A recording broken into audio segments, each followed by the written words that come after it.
Hi, it's Marc, the General Director of msf-uk, and I'm here in Papua New Guinea.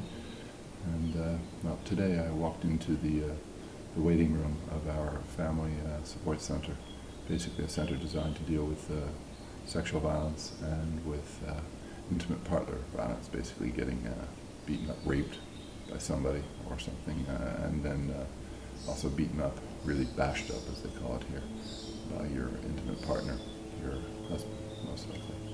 And one of the things I saw in the waiting room today, there were two ladies sitting right next to each other, both with their right arm sort of bandaged up and in a big white gauze, a sling across their chest. And I remember thinking it almost looked comical at first. Just what's the chance of two women with broken right arms sitting right next to each other?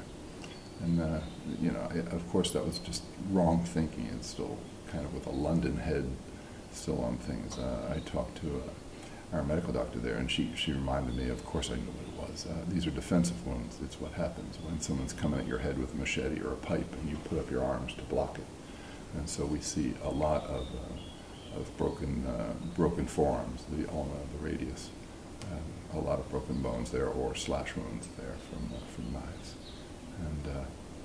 And this is violence that's occurring inside the family, and it's the brutality of it here, the level of it here is something that we just don't see. I just can't think of anywhere else that this exists.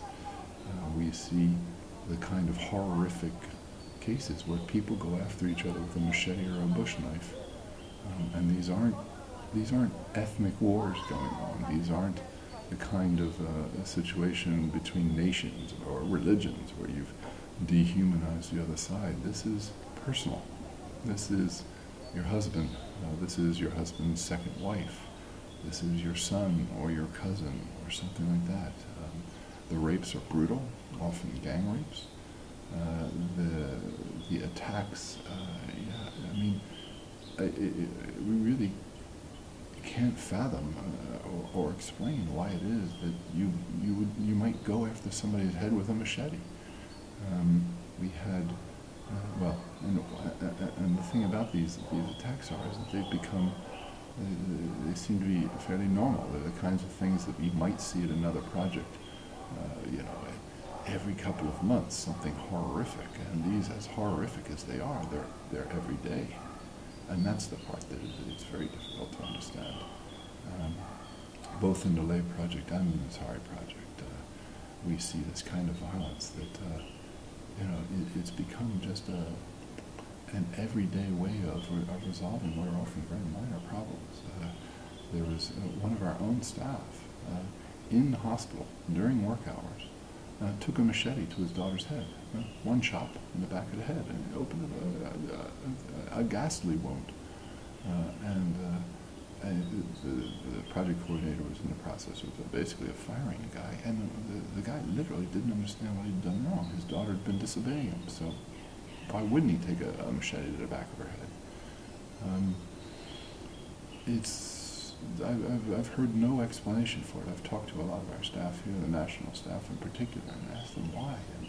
And you hear that, well, it's very poor here, and the education levels are low, and there's a lot of violence in the broader community, lack of opportunities, drink and alcohol, in particular bride price. People pay a lot of money for their bride, and that seems to create a situation in which the husband believes he has a right to beat her up whenever he wants, bash her up, as they say here. And really, these bash-ups, they aren't slapping bash-ups. They're pipes to the head, they're broken arms, punctured lungs. These are savage beatings. They're not that a slap is anything justifiable, but these aren't slaps. Anyway, I've talked to our staff, and I've said, well, we see, this kind of actually greater poverty, greater levels of hopelessness and joblessness, and there are lots of countries with bride price and or some kind of dowry system in place, and yet we don't see anywhere near this kind of brutality, and it's just very hard to understand. It really seems as if picking up a machete is kind of the only way to to mediate some kind of conflict, basic disagreement. I want rice, no, you want noodles, take out the machetes. Maybe it's not quite at that level, but it's in some ways what it seems. And in that kind of a situation, it's a real struggle for us to be able to serve people, but also to be able to figure out, how it is we use our voice, because this isn't about warring parties hurting civilians. It's something much, much different. So it's a very difficult situation, but one thing I'm sure of is that our teams, the surgical capacity they have, really to sew people's faces back up and things like that, but also the psychological counseling that they're able to put in place is extraordinarily important, because these are people that are really traumatized by what's happened to them. So we're in the right place at the right time.